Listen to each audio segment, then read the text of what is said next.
How about now? How about now? How about now, Cathy? How about now? All right, we are back and live. Cathy, what episode are we on? Since you can't talk, you can type. Oh, For everybody that's listening, Cathy is unable to talk today because she is getting kind of sick. So she is in chat, but we have her spouse, James, in here, and he is going to be talking in on everything right now. If you are watching in Facebook, we are going to be putting up a poll in just a second where you can tell Gonza what color to paint his army. If not, don't worry about it because we will have a poll up here in just a second for all of our people on Twitch. If you're watching on Twitch, here is your poll incoming. I did not have to switch Facebook. No, you didn't. yes, Miles, you did not have such a Facebook. We did actually come back. All right, here's the poll, guys. I'll show you the colors in just a second. But I wanted to get this poll started. Is mythical orange and jungle green. One of those two colors must go on my cats for Breach Storm, and you will need to choose which one. Um, I mean, wouldn't it have to be the green? Because doesn't mythical orange not really exist because it's mythical? but this is a cool mythical orange. So here are the two colors. I don't know if you can see them really. Oh, you actually can't see them because we're not on the hobby section yet. But here are the two colors. Um, the green's a little bit bright. It's kind of a brighter green, not a darker green. And then the orange is a little bit darker, not a bright fire orange. You should do both. That's right, Cathy. Orange and green can go together if done right. Correct, but I want to do one color, and what other color I don't pick is going to go on my human squad. So there it is. Guys, we are doing some more testing on everything to make sure everything's working because we're trying a different program out. So if anything goes weird or sounds weird, please let us know. Or So we can get. starts cursing unexpectedly. Yep. Unexpectedly, not the expected kind. So this is our first screen. John, what are you drinking tonight? Well, I'm going to start with a shot of this Maryland Moonshine Sweet Apple Pie. That's going to make me realize I'm alive because it's a little harsh. But and then for a shock, my second drink has nothing to do with Dr. Pepper. What? I know, right? What? So little story time. I tried some of the what's that orange vanilla Coke, Yeah. and have found that while on its own it's basically just vanilla Coke with maybe a hint of orange, Uh huh. does mix pretty well with vodka and with vanilla whiskey, but it mixes exceptionally well with 43 vanilla liqueur. Nice. But most things do. So that's my drink afterwards. James, what's your drink for the night? Oh, no, Kathy, straight rum for the third. Bad. That's no bad. Abort. Abort. For me, my only choice was either rubbing alcohol or make my own homemade rum chata, so I chose the latter. Oh, you didn't make your own rubbing alcohol? Dang. That'd have been awesome. Rubbing alcohol. I am going to be drinking another Mother's Mater Familias. It's a barrel aged imperial stout. Really, really good. Really, really high in alcohol. About 11% for a beer, but it's okay. I'm really enjoying this. Wow. I just got that we're being hosted by 500,000 viewers. What? Yeah.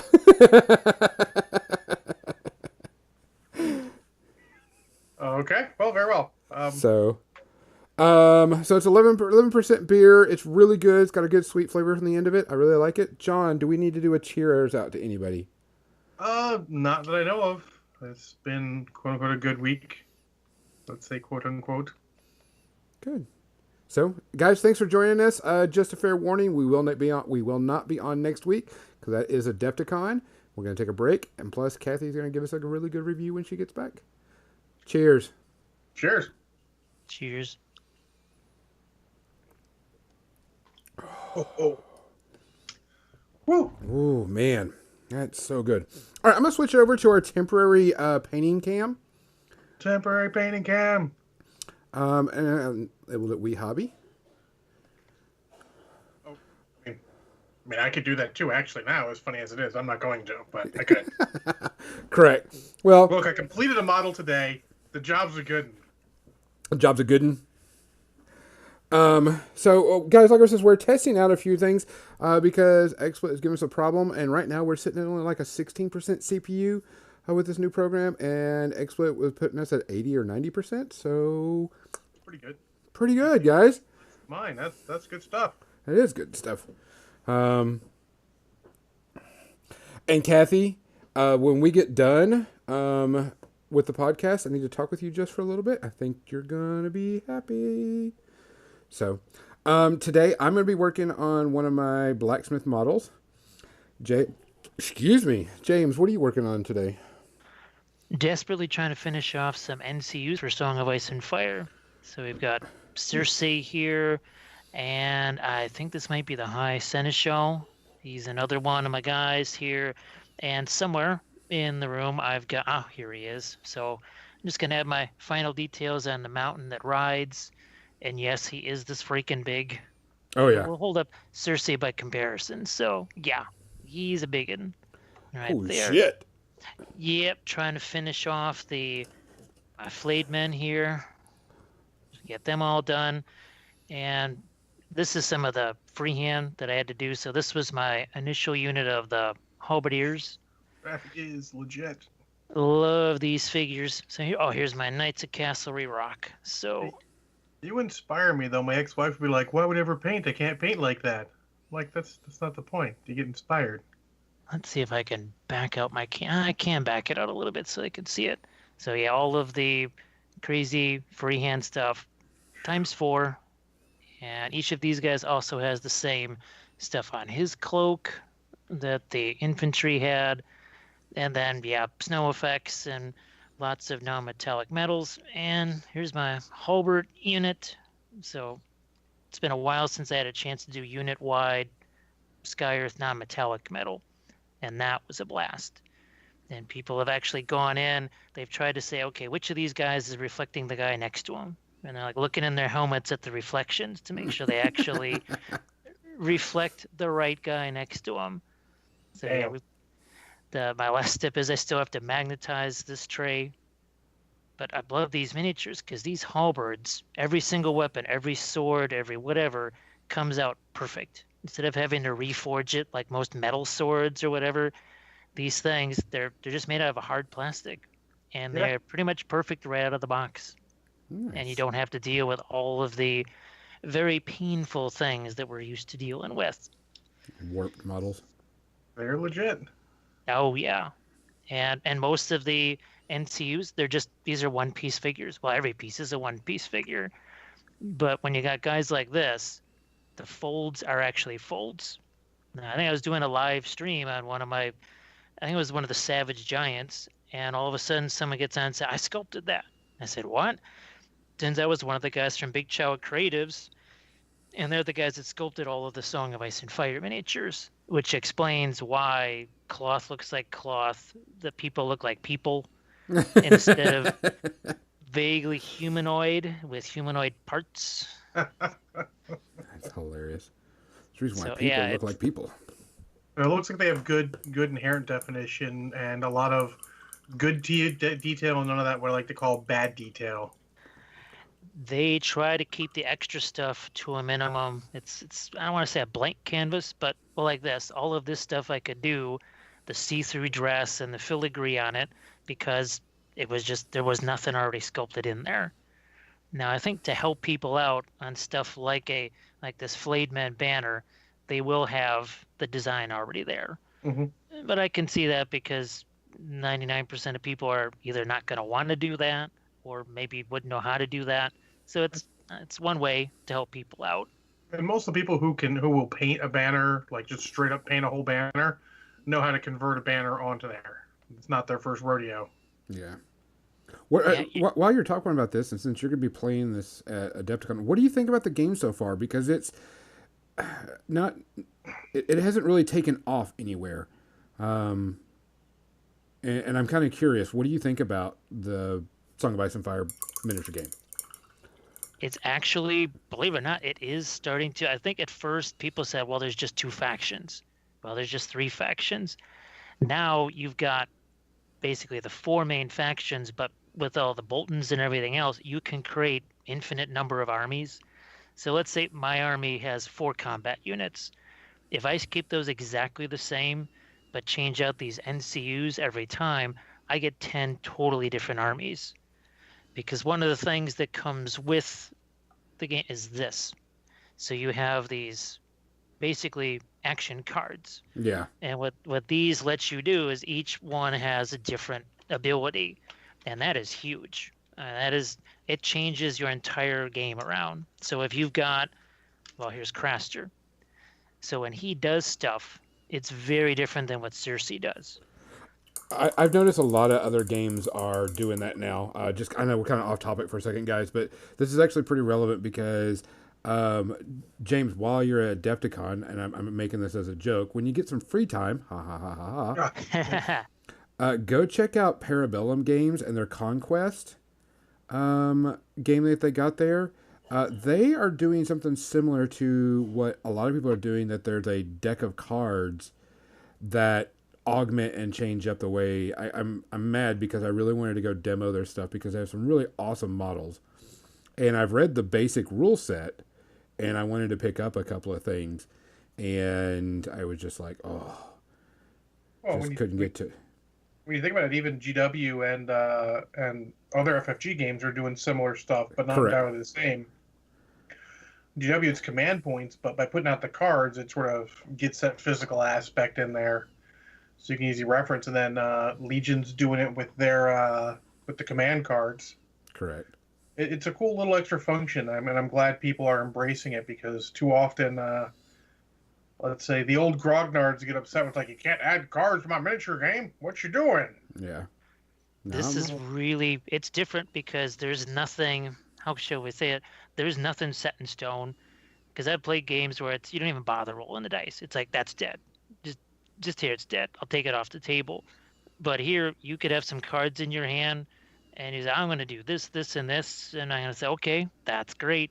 I got these cards. I'm going to do this, this, and this. So you can't just walk up to things and go, all right, I'm going to kill this. I'm going to march through, kill this next thing. You can try and do that, and the other guy's waiting for you to do that. Yeah. It actually has a little bit of the Lord of the Rings aspect too, where you've got those might points. Yep. You have finite resources, and you're trying to get that sucker to spend those on things he really shouldn't be, and basically make him waste valuable resources trying to stop things that you don't really care about, which makes it more of a kind of a mind game. And it's partially objectives, and the way they've constructed the game, castling in the corner is not going to work for you because the game can end at any time. And there's missions with hidden objectives, some with objectives both guys can do, or missions, I should say. And the more battle reports that I watch and the more I'm figuring out this thing, I see now why all like 72 slots were filled up at Adepticon, which shocked me. I was not expecting that. I really thought that it would be not full, but apparently it is. Well, there was going off on that right now. Everything filled up really quickly. Like Arena Rex. Arena Rex isn't a huge game. It's not extremely the top thing, but that filled up extremely quickly. I mean, there was a ton of games that was like boom done, and people are like, well, shit. And this is what people consider side games because they're not the big 40K and whatever. And I'm like, shit, screw it. If it works, go play it. So remember, everyone's some people idea of a side game is somebody's main game. Correct. And that's what we were talking about. Because Guild Ball is starting to get a little bit more push up in our area. And I'm like, I'm on for it. Whatever. Just go play games. Go have fun. Yeah, just enjoy it. Get a crew together, work out with your local store and all, get your time and start, just supporting the games you like. Yeah. Congo. Go ahead. Gonzo, if you do that, let me know. I know I'm gonna try to send a friend of mine to go pick up some new one of their models. I want one of their alien large four-legged alien models because I just think that thing is cool as shit. And see if I can pick up some of their stuff where they have, because I know that they're an overseas company or from Spain, I think is where they are, and so I want to get some of their stuff before I have to pay all the shipping and everything. Which my local guys could get it, but if I can just get whatever, I'm happy with it. It's always hard to get stuff from those smaller companies. That actually may be a minis and movie topic coming up. Between that and the stuff with Asmodee might be worth it. Since people wanted to hear me rant about that. Not going to happen on the regular cast, but maybe on the minis and movies. Yeah. But all right, guys. Here are the two colors I want you to choose between for my cat people. Either the Mythic Orange or Jungle Green.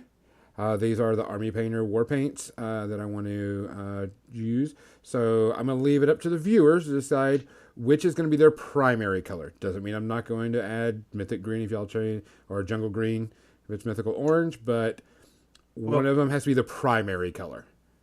That's a great segue point for going into our topic. Correct. Because I can't answer that question because I need other details. Like what other details are you looking for? Well, I need to know what color you're painting their skin because you can't choose a paint scheme of the models independent of sort of a skin color for them because it needs to work together a little bit. I haven't decided what my actual skin tone is going to be for my cats yet. I don't know if I want to do them as, jaguars or, tigers or what. I haven't decided panthers yet. Or leopards. Or, or any of the different varieties of cats. Sassy cats. Siamese cats. I haven't decided grumpy yet. Grumpy cats. They must be grumpy cats. Oh my grumpy God. Grumpy cats. Give them all kind of what thing? What's the army size in song? Oh, hey, James, what's the army size? How big are your armies whenever you field for a tournament? Tournaments are typically 40, and the three main sizes are 30, 40, and 50 points. It seems like most tournaments tend to be 40.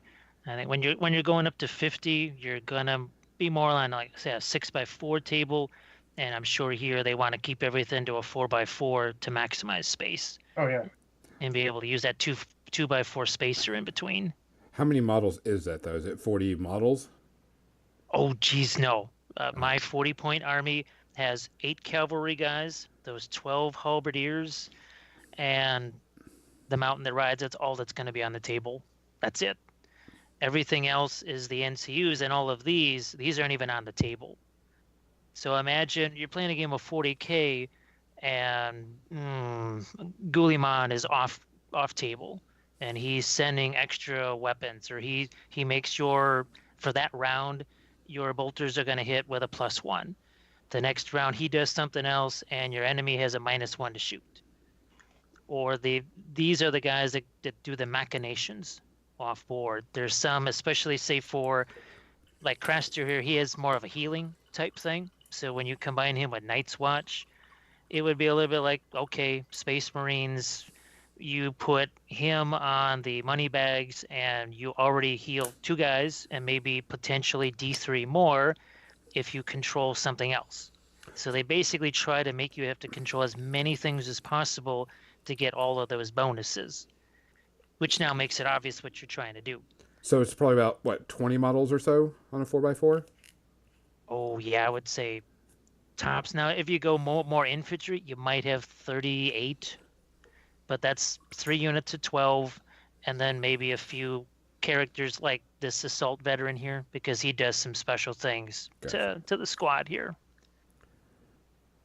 And that's the big thing. I wish I had that in here to show you, but it's that off-board stuff that's really a big deal, because you have to choose, literally, because it's not you go all your stuff and then I go. It's you move a unit, then I activate a unit. And you might be activating one of these guys. So let's say I activate Circe and I put her on the crown. First thing she's probably going to try and do is make one of your units do a panic test, probably attach yourself to one of your units to make them panicked, and then make you have lots of minuses to roll that panic test.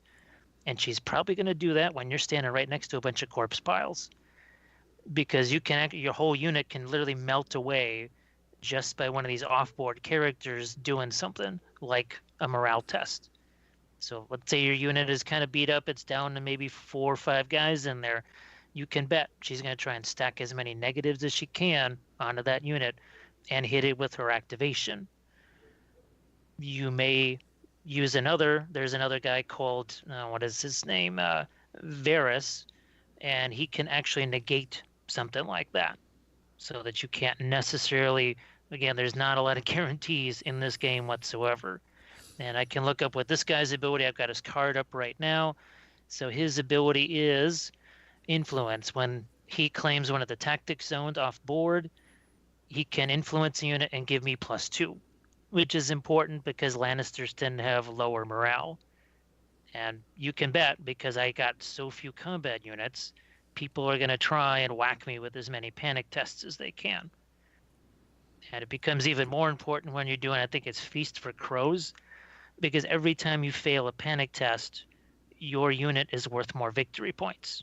So imagine your Space Marine, just regular assault squad or something like that, instead of being worth basically 1 kill point, might be worth 6 by the end of the game, because they've had to make so many panic tests or morale tests, and they've somehow managed to fail them. And that's kind of the interaction that you get with these off-board guys that I've never seen anything like it before. So your deck building, your try and maneuver, and this is ranks and flanks also. That, I guess that was the other. I've been looking for God knows how long for a replacement for my ranks and flanks. I tried Kings of War, that didn't work out so well, and I didn't even know about this till last year at ReaperCon, when Jim from Dark Sword walks up to me and says, "So Jim, what do you think of Song of Ice and Fire?" I said, "Song of what?" He said, "Song of Ice and Fire." Now, again, never read the books, never saw the show, so I didn't know what the heck he was talking about. He says, Kickstarter, miniatures, stuff. I said, "I don't know what you're talking about."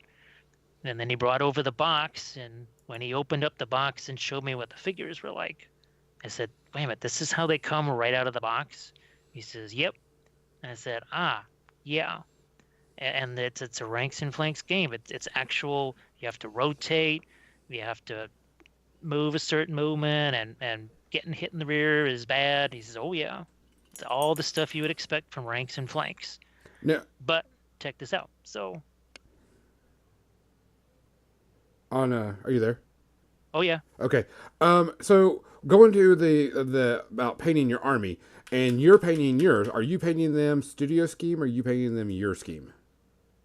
this unfortunately has to be total studio scheme, because they'll be using these, and all the tutorials that I've been making with these, that kind of makes me have to go official. But normally, for me, it's as unofficial as can possibly be, like Okay. my Zinch, like my Zinch Tainted Tomb Kings. That's cool. Oh, I love those. I absolutely love those. My first thing was, okay, there can be no gold, there can be no red, there can be no turquoise. There can't even be purple in this army, because I've seen that as the alternate, to the blue and red and gold Tomb Kings. Mm-hmm. I said, well, that doesn't leave me a hell of a lot of colors left, until we were watching, I think it was Secrets of the Dead on PBS, and there was this thing about the Silver Pharaoh. His name was Susanes. And apparently, in those days, silver was worth a lot more than gold, and he had a sarcophagus made out of silver to show how wealthy and powerful he was. And I said, "Silver Tomb Kings? What could this be?" And then I thought of Necrons, glowing green. Okay, well, why would Tomb Kings be silver with glowing green stuff? And then I thought, well, I read something in the book that Tomb Kings actually don't want to be dead. They want to be alive again. And I thought, well, Zinch God kind of looks a little bit like one of the Egyptian gods. He shows up and says, "Well, I'll make you all real boys again. You just got to do something for me first." Make your real boys again. And as soon as the Tomb King goes, "Yes," everything that's gold turns to like mercury. So it becomes every color of the rainbow. His little pet parakeets become giant two-headed carrion birds with multicolored wings. The statues turn blue and start walking around. All kinds of bad stuff happens. And basically the idea is that the Tzeentch god taints his tomb cities so that when Empire and Bretonnians come questing in his lands, they take the stuff and they bring it all back, and he starts to corrupt the old world, kind of by default. And that was sort of the story of the army, because I had to figure out some reason why they got their asses handed to them so often, because somebody didn't know how to write their rules. But we had to come up with a more story type explanation for that, and it worked. And I did a giant, basically Tomb City display board for it. I painted demon marble on all the bases. It was pretty insane. It was about a year and a half project because every single skeleton was painted different than the next. Even their bones were sort of tainted and turning pink and green and everything else. Because, reasons. Well, okay, so you chose your Tomb Kings based off of watching a documentary Yep. type thing, which you got inspired by that. John, I know that you were working on your models recently for your 40K, and you asked us, and we were like, I just went with, you said you wanted this color, and I went with the opposite on the good old handy dandy color wheel, is all I did. I just went, oh, John wanted yellow, do a violet. That's all I did, is I looked at this and went, oh, this is what you should do. What was your ultimate reason for choosing your paint scheme for your guys? Well, so I go a lot of different ways. I mean, and we can sort of cover them all. Yeah, go for it. James went with the theme behind it, the story and all. Sometimes a story like that does lead to a color scheme. Other times, I'll go example. I just finished Aximilian, who's one of the rogue trader. He's part of the Squad of Dudes, the rogue trader. And look at them. I decided I'm going to paint them in sort of old G.I. Joe Crimson Guard color. So that paint scheme was easy peasy. It's an easy one. They already exist. They've already sort of been, made to work. So all you can do is find good reference and then maybe change some parts that don't work. And then paint like that. So that's an easy one. But for example, when I was painting them, I realized that theoretically all the leather and all was going to be black. So since he's sort of a Doberman type, I didn't want to paint him black also because that becomes way too dark of a model. Yeah, you don't get any or you have to texture. make too much difficulty to try and separate the straps from him. So I made him a dark brown instead. And then as it happens, I didn't like the black straps, so I ended up painting them a light, sort of just standard leather brown. But he still ended up looking pretty good. You can guys check him out on Facebook and Twitter. He is there, and I'm pleased with him. But that's sort of the stealing a paint scheme from somebody. And don't feel bad about that. Something, if you like, you get inspiration for all sorts of things. If you really like, like Crimson Guard or Cobra or whatever, steal their paint scheme. Paint stuff up like that. It's all good like that. It's all good. But then it gets to the, like, you chose the color wheel and said, like, you want this color, I'm going to choose the one that's opposite. Yeah. But to be fair, I actually don't have a color wheel because A, I can find it on the internet, and B, I'm much more organic than that. Just because it's opposite doesn't mean it's gonna look good with it, if you know what I mean. Oh no, yeah. But the models in question were my Cataphragm Breachers for my AdMech army, and I started off. I was using a green. I want to use this green was the point of it. It's more like I want to use this brass color for metallic stuff and some metallic stuff, and I want to use this green. And then it went from there. Like, okay, I've got two colors I want to use, a main color and then like a tertiary color sort of. And then, we chatted back and forth, me and Cathy, about what a good secondary color would be and came up with the sort of red, I guess technically ended up being sort of a reddish brown. And, a lot of paint schemes, go like that, but sometimes you just got to keep testing. Like, if you guys follow my hobby streak, I've been testing certain parts of these guys for forever. For the past several weeks, I've been changing colors here or there. Like, I started off painting all the wires my default dark gray, because we all have default colors we go to. It's like, I think, wires should be dark gray with a black wash and a dry brush. Makes them look like wires, makes them neutral, not stand out. Generally doesn't detract from model, doesn't add to a model, just sort of there. But it wasn't working on these guys because the green's too similar. So I painted them a really, brighter green now, and they stand out. They'll look a lot different when you wash them, but it gave it a good contrast. But that's back and forth on that, decide what colors to paint them. And then if you've seen recently, I've been working on the glow on the gun and just back and forth over a ton of colors with that. And it's a lot of trial and error sometimes. I am the poster child for a test model. If you can find me a single model to test on, I am usually super duper happy because then I can test and find out what I want to go where. So when I actually start painting them all, they go a lot quicker. Congo, to answer your question, test the game out for me. Let me know what you think. They're going back quick because he asked a question a while back. Yeah. Congo asked about the Conquest game coming out, and it's a new rank and flank game that's got some really cool models. An alien race, a Bretonnian medieval type race, a dwarven race, and a Nord barbarian Viking type race on it. And I read their basic core rules, and they're pretty neat. But it kind of just goes, okay, what about what do the races change about the thing? So I wanted to know about that. But if they have demos, I know last year they had a big old booth, but I don't know if they were doing demos for it or not, and I never got a chance to. And I'm sad because I don't get to go this year, and I really wanted to go and see that and test it out because I guess they went on a United States tour recently and drove all over the United States, ending up at Adepticon at the end of it, and testing out their games, showing their games, so on and so forth, which I thought was kind of cool. I think they started in like California and drove across the states, testing it out for different people. But yeah, if you could do that, swing by their booth. Let me know what you think. I know my locals are looking for a new rank and flank game that they can get a hold of, and that was kind of one of them that people were thinking about. So John, you went with, hey, what just looks good? Yeah, that's often it. What looks good, test different colors here or there, and just sort of find out what it is.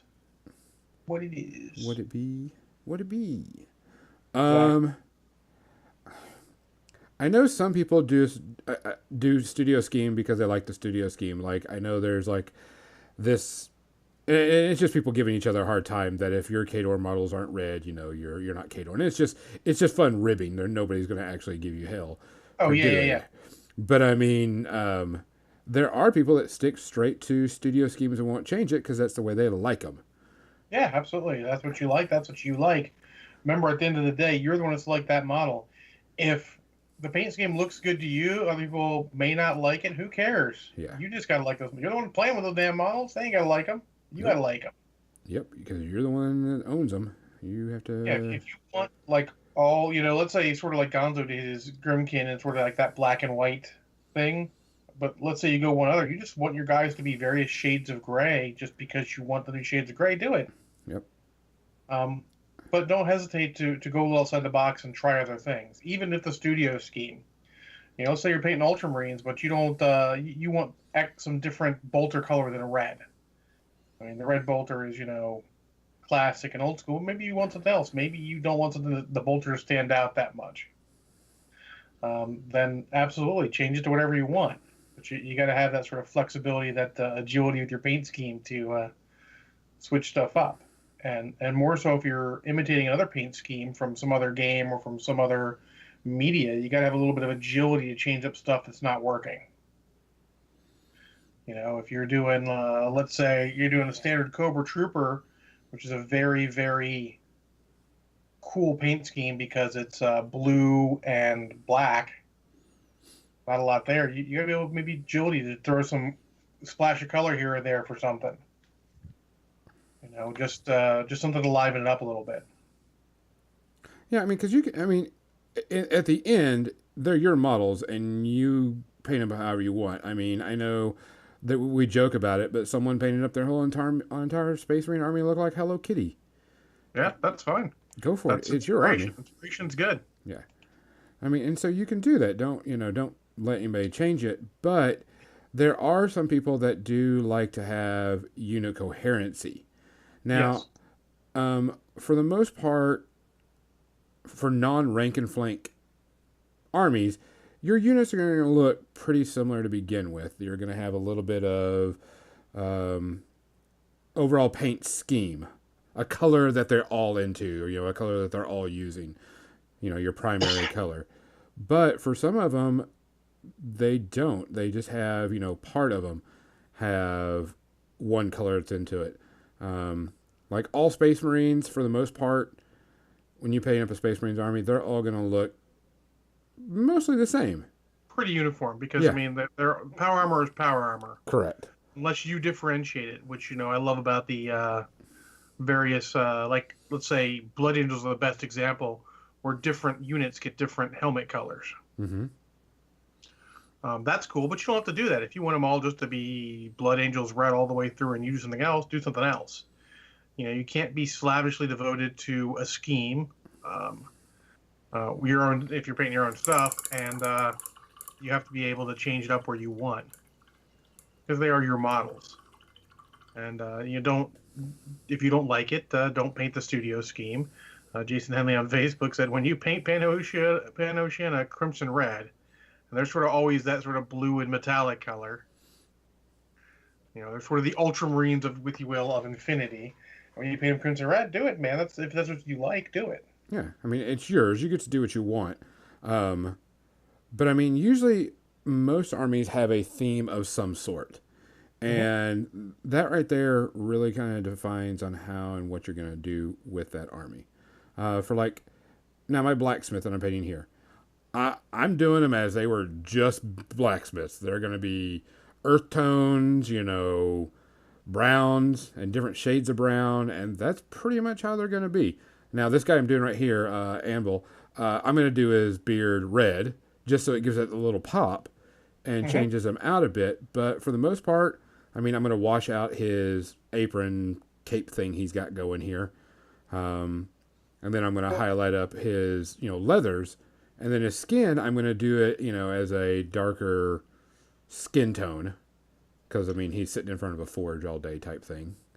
But, I mean... Well, that's another good one is skin tones with humans especially, since there's a ton of skin tones there. Do some changes with that if you want to make them stand out.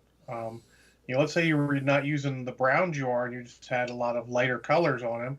You could go with a dark skin, like an actual, really dark skin. Yeah. Wanted to, that would make him stand out a bit. Yeah, I mean, you can do it any way you want. It is your model. But, I mean, there usually is a theme of some sort. I know at one point somebody was painting up a bunch of griffins for Circle and painting them up all American flags, and their wings were American flags, and that's just what he wanted to do. And I'm like, do it. More power to you. It's your model. You can do what you want. Yeah, I mean, a theme is good. That'll help you get a paint scheme real quick. And the good thing about a theme is, like, you already have that I know what is going to be where. Yeah.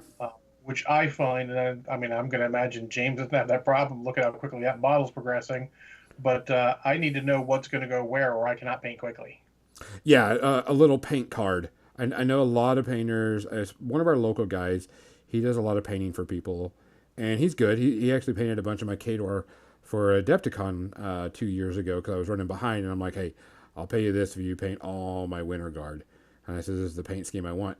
And so what he did is he took a 3x5 note card and put down the colors on the note card, wrote what they were and where they went. So he knew, what was what and what was there. And I think that's a really good idea for a lot of people because I totally forgot how I did this guy right here. And I need to do that. With some variety next to you when you're painting, just to write down colors. Especially if it's something new, type thing. Yep. Yeah, Xanderverload. I like looking at already painted dudes, know where color changes happen. I mean, when I painted these servitors I'm working on, these Cataphan Breachers, when I got the first one, like, all right, I know where everything's going to be now. Worked on the other ones. I was working from memory, and I actually screwed something up. I painted part that was supposed to be the reddish, tertiary, secondary color metallic rather than the red. So that's a boo boo. But your models sort of look at them, reference them, see where you're supposed to put what color. And if it's not working, don't be hesitant to make your models different. I know it's a unit game; people want their units to look the same, but making them a little bit individual isn't bad either. Yeah. If the colors aren't working, don't keep going with them. And Cathy will tell you if you paint thin enough, you can just go right over the other colors. There are other tricks also if you need to, get rid of a color and go back. I like the Q-tip with acetone real quick, wipe off the color, get some water, wipe off the acetone, let that dry, and then go back at it. That way you don't build up too many paint layers, which can happen, especially on a test model. Oh yeah. But it's you got to be a little fluid on your color choice sometimes. All right, let him sit for a minute. Let that paint dry. Yeah. I know the favorite army for me, theme-wise, even more than the Tomb Kings, was Marty and I. We did a team tournament for the Adepticon Fantasy, and we had Civil War dwarves. And mine they were Chaos dwarves, and they were Confederate. And Marty's, we did the Iron Brigade, and they were Union, and it was called the Wretched Alliance of Appomattox. And we actually even built the Appomattox Courthouse. We actually dressed up for the parts. We pretty much role-played the parts, and I think I took basically some plastic cow toys and turned the bull centaurs into basically Jeb Stuart and his cavalry.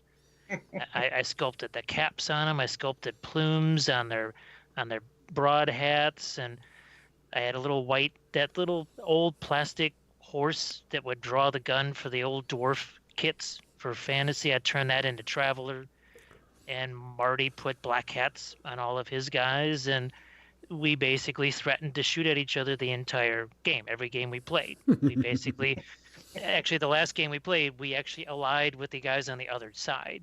So I allied with a dwarf player on the other side because he was the English, and we drank tea, and the other guy was wood elves, and we just turned them into matchsticks. And I opened fire on my so-called Union allies, and we had a great time. But it was so much fun turning those dwarves into butternut and gray with the kepes and the backpacks and everything, and taking away, obviously, the crossbows and turning those into muskets. Obviously, it was a set color. We had to use certain colors, but we just completely altered the miniatures for the theme, and that was just, as Cathy. She could hear she and Kimberly heard Marty and I cackling in the other room as we were building the Appomattox Courthouse and just adding one detail after another. I think I actually even scratch built one of the war engines. I don't know if it was one of the flame spouting type things, and I wanted it to look a little bit more like it was from the age of steam. So I scratch built one of those. That was fun too. Well, I mean, if you're going to be just doing, like I said, some people paint stuff, silly colors just to get a silly theme or whatever with it, and that's perfectly fine too because it's yours. Unless now, we do have to go that there are some people that they require their models to be painted a certain way, and it's a lot of historical ones. And a lot about this, about painting historical miniatures. And that's a different section than like this, because it's not, we aren't going here for historical accuracy, but the people that do historical models, if you don't have the right kind of silver on that button, they could get pretty ticked off at you. Oh, there was people that were all mad at me that the British artillery, they had red patches on their shoulders instead of blue.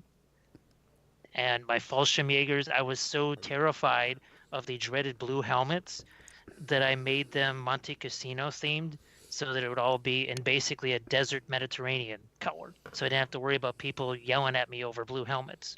Oh my God, I would... Oh, yeah, there was somebody that actually, they took the time to do an entire paint tutorial thing, put it out there for free, and all people did was say, well, that's not the right shade of blue. That's not the right shade of grayish blue. Mm-hmm. And I said, your face is not the right shade of grayish blue. You can leave now. That's the nicer thing that I would have said to them. Oh my goodness. And people will get crazy about, well, you can't weather it like that. It wouldn't weather that way in the desert. and they didn't have that. I had a unit was supposed to be my Soviet army, so Winter Soviet Army, and with bolt action, you're stuck with theaters. So if you can't have 1945 Germans fighting against 1939 Polish, it's just that's how they try and work this thing to make it more fair. Well, I was trying to make a Winter Russian army that would basically work from 39 all the way up to 45. And that meant that, well, you'd have to change out certain weapons and units, but otherwise the uniforms were pretty much the same, Mhm. unless it was NKVD. And somebody went nuts because amongst the 40 miniatures that were out there, one of them had a captured Panzerfaust. And they just went berserk. They said, they didn't have those at Stalingrad, blah, blah, blah. I said, look, I'm not going to buy 4 different Soviet armies so that I can cover these different theaters. When I'm doing Stalingrad, they will not have those. They will just have rifles. Maybe some of them won't even have rifles because none of those guys did. Just chill. But they wouldn't. They would not let it go. I just had to kill the thread because it was just pissing me off too much. Yeah, I mean, I'll be fair. I love historical guys to a point, but some of those guys are the definition of the most grognardy grognards. It was unbelievable, and it's okay. And there's a reason.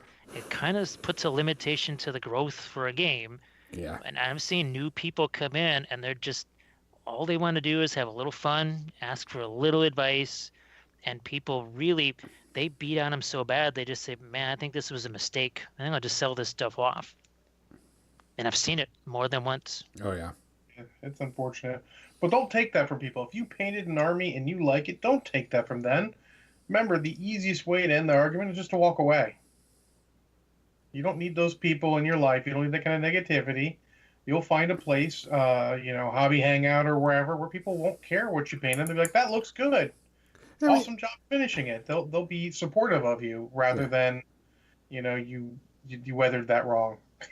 and you shouldn't worry about, oh well, that Crimson Fist. Well, well, it's not Crimson Fist. They're Fuchsia Fists. But you got the Crimson Fist rules. Who cares? Yeah, who cares? Unless you're painting something for a competition, and they go, we are painting this.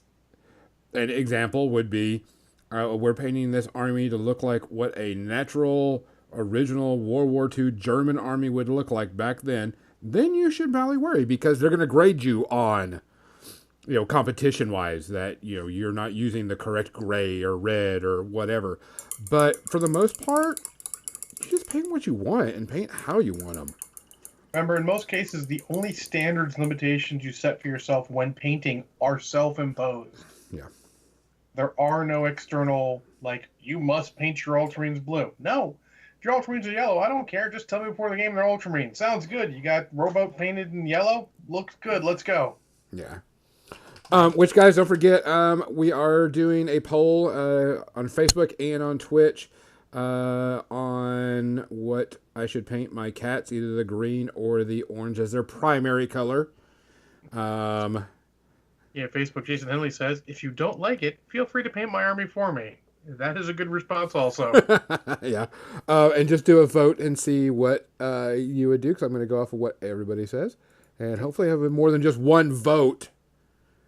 There's like 13 of you. 16 people in there. Go in there and vote. What should I paint?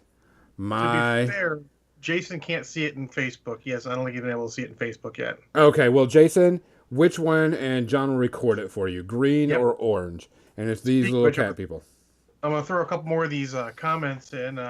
Xander Boyd says, sometimes you just need to pick colors that no one uses. Absolutely. If there's a color you wish to use in a model, figure out what that color is, use it on the model, then you can make the rest of the colors match with that color.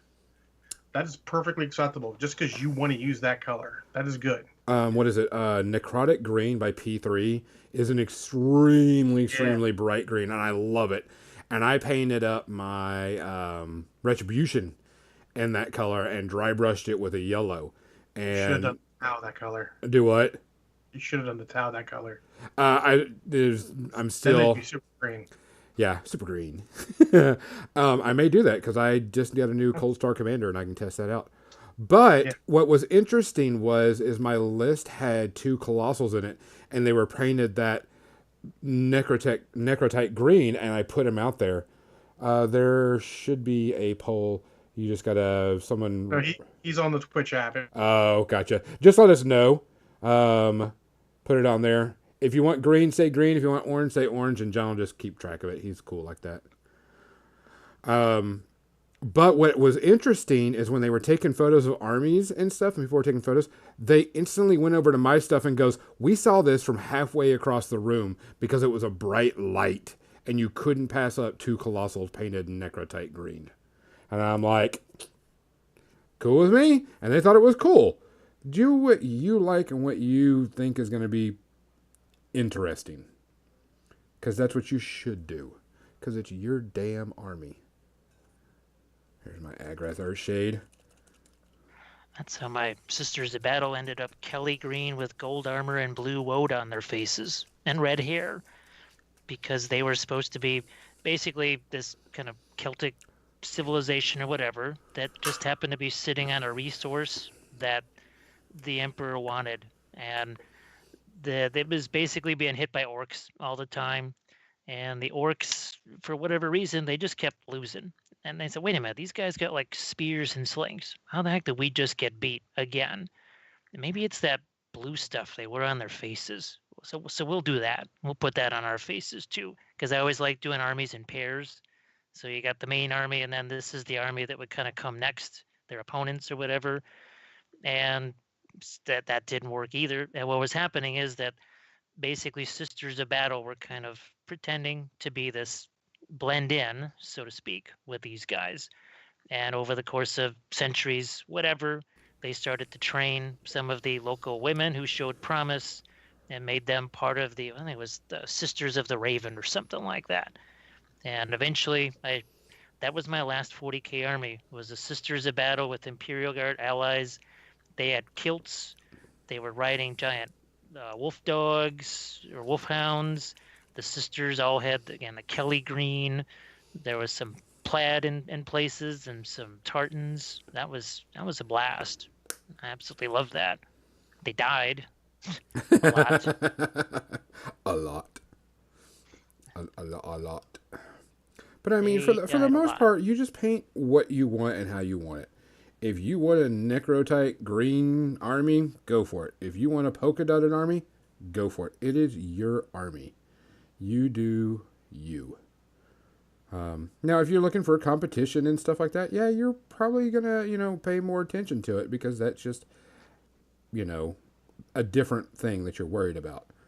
But for the most part, and all of us, it should be just no problem. John, your camera's froze, is what it is. Nope, that's your fault. Not my fault. I'm in the chat. I'm still on this.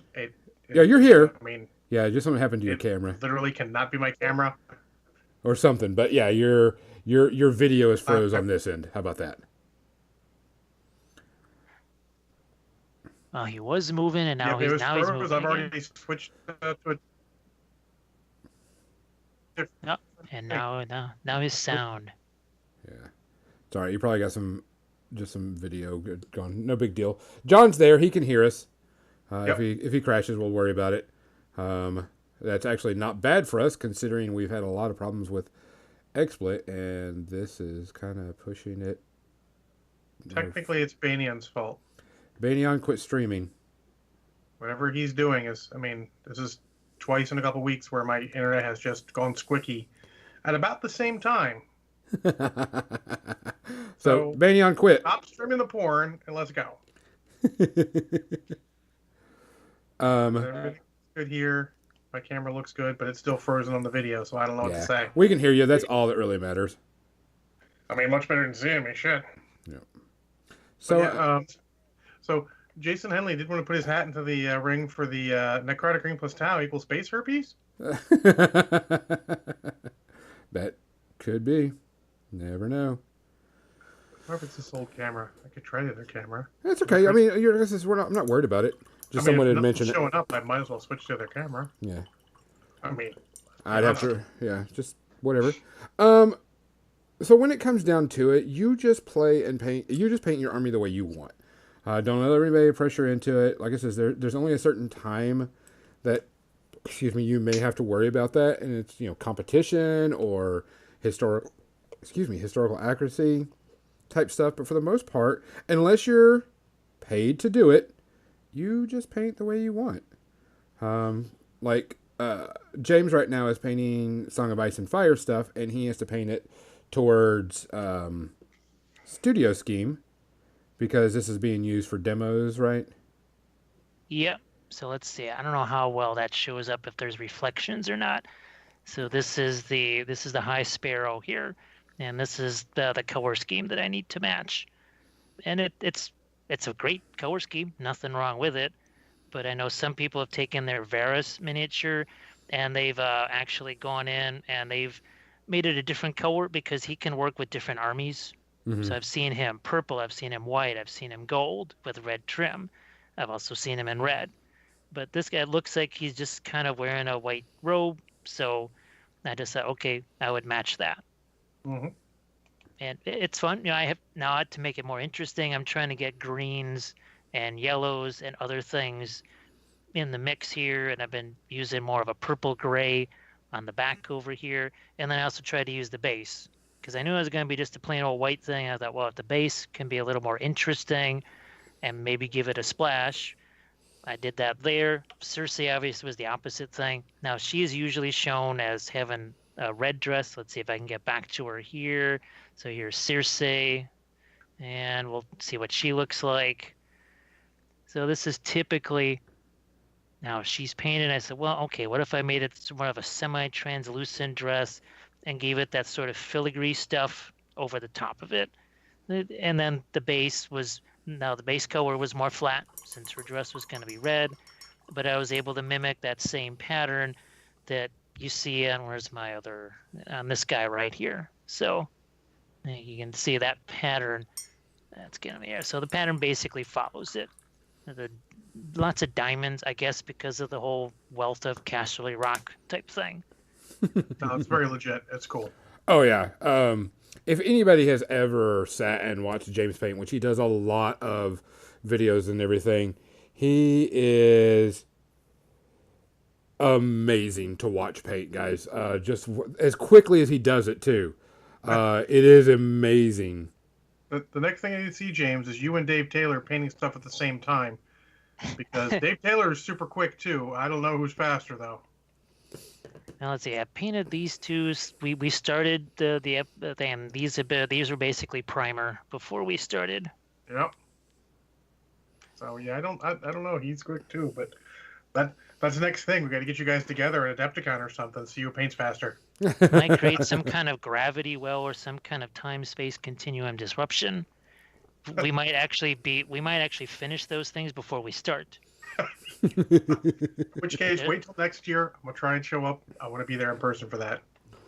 Actually, we might do some kind of wibbly wobbly timey wimey thing, and we could have our armies done by 1989. I was gonna say 88, but that's just because it's funnier. And obviously, you're picking up what I'm putting down with that. Picking it up and putting it down. So there you go, guys. There's some ideas for paint tips, but the big one, and this is the number one, is don't hesitate to ask your community for ideas. And also, don't hesitate when they give you ideas to take them or leave them.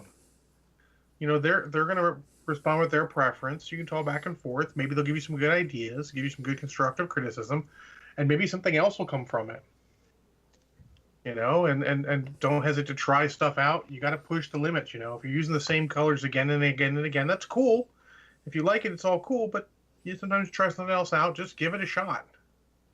But there's a bunch of resources out there between the internet. When I started working with these bases for my Trogoths, I'm like, I've never done a cork base before. Internet had plenty of stuff. You want to paint a color or anything, check the internet. There's a ton of resources. People love giving those out for free because the painting community and hobbying community is the best for just helping people out. Oh, there's so many Facebook pages dedicated to miniature painting specifics and just generic that you could get tons of, and you can just go, hey guys, I'm trying to figure out a paint scheme for these.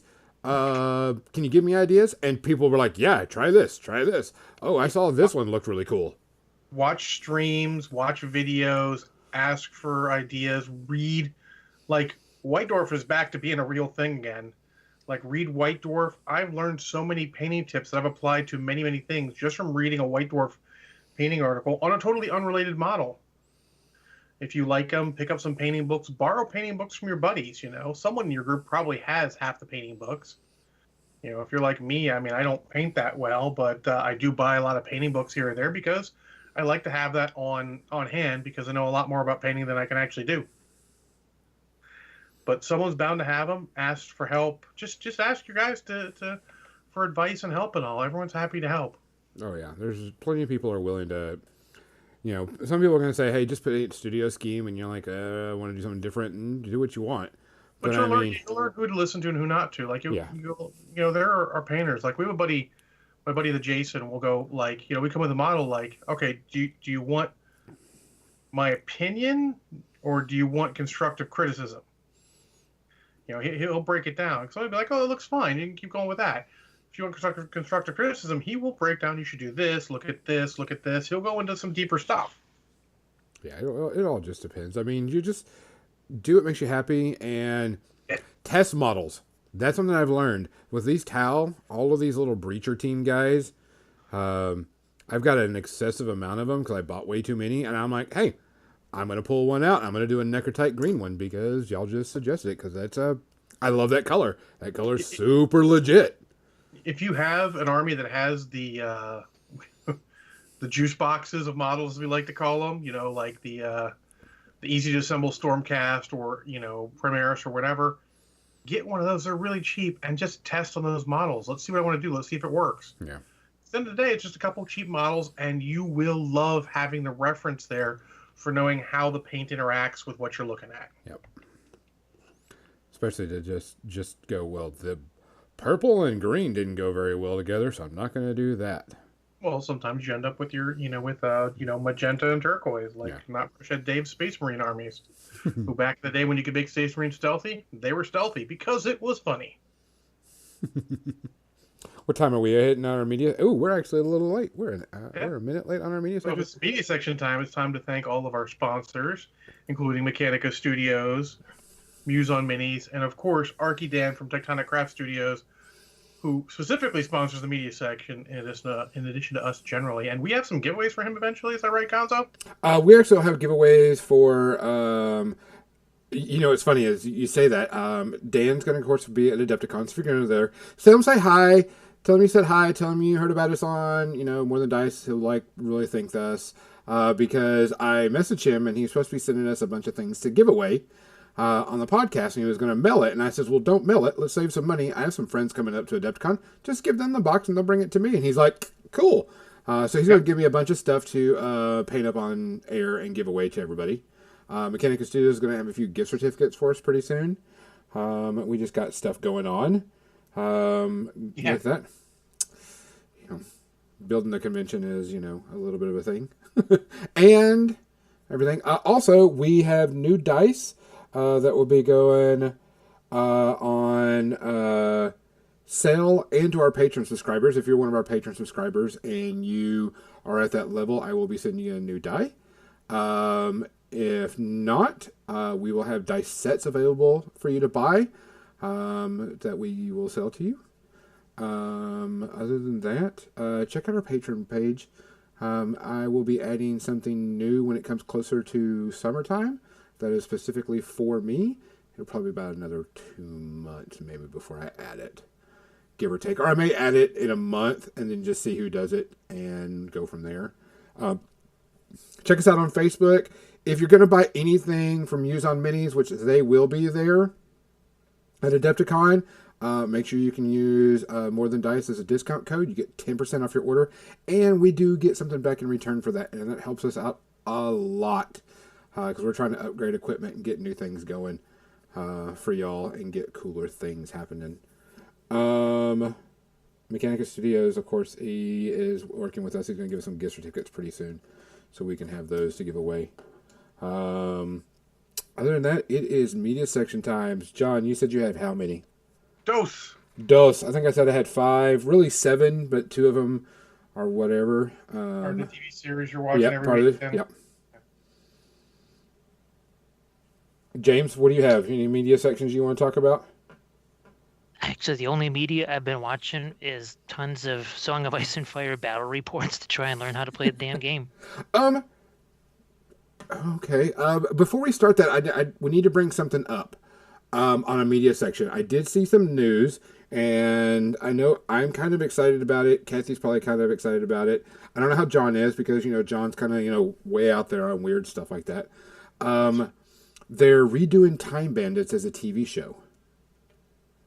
The original writers and stuff. If you don't know what Time Bandits are, it was a bunch of little people that went through time, picked up a kid on the way to find the ultimate treasure of power or whatever, and they just leap through time stealing things, which is Hoping the actually next jump will be their last. I'm sorry, that's a joke. it is. It's pretty funny. So, I like Time Bandits. I'm interested. I will say though, among geek culture, it is one of the more overrated movies. It is good and enjoyable, but somehow it is like climbed up to like be like Time Bandits. I'm like, yeah, it's cool. I think the reason why it jumped up there is because at that time it was so cool. I mean, it is really cool and really quirky. It is a John kind of movie, and I do like it. Yeah. And I'm interested in the TV show. I just one of those weird things. I'm like, when did this become a big thing? Yeah. What? It'll be interesting to see what happens on the TV show, which I'm interested It in. is set up perfectly for TV show format. Oh, It really